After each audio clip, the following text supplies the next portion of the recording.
Chapter 4. The first day at sea. The first full day at sea always carried a strange quiet, as though the world were holding its breath.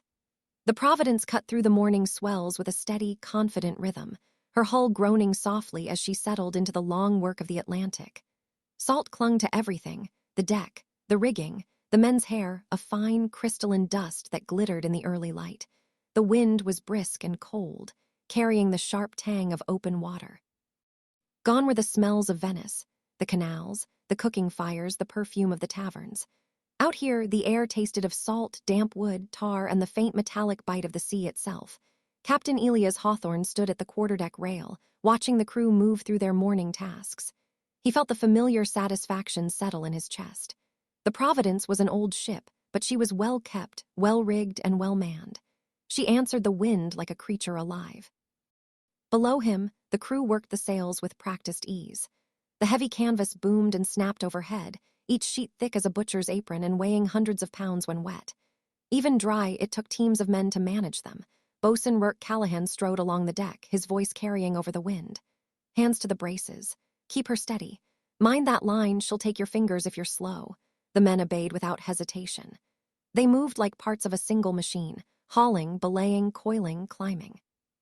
The rigging creaked and sang above them, a web of rope and block that hummed with the ship's motion. The salt air soaked into the lines, making them stiff and rough, but the crew handled them with the easy familiarity of long practice. The capstan, still damp from the morning spray, stood ready amidships. The men had raised the anchor cleanly at dawn, the great wooden drum turning under their combined strength. Hawthorne had watched them then, 12 men walking in a slow, powerful circle, boots grinding into the wet deck, breath steaming in the cold air. It was a sight that never failed to stir him. Now, with the anchor stowed and the sails trimmed, the Providence surged forward, her bow cutting through the swells with a hiss of white foam. Below deck, the smells were different: damp wood, old rope, salt pork, onions, and the faint sourness of bilge water. But old Marlowe kept the galley clean, the rats at bay, and the food hearty. The ship was stocked well: barrels of flour, casks of fresh water, salted meat, dried peas, onions, vinegar, and good rum sealed tight in proper barrels. Hawthorne took pride in that. A hungry crew was a resentful crew. A thirsty crew was a dangerous one.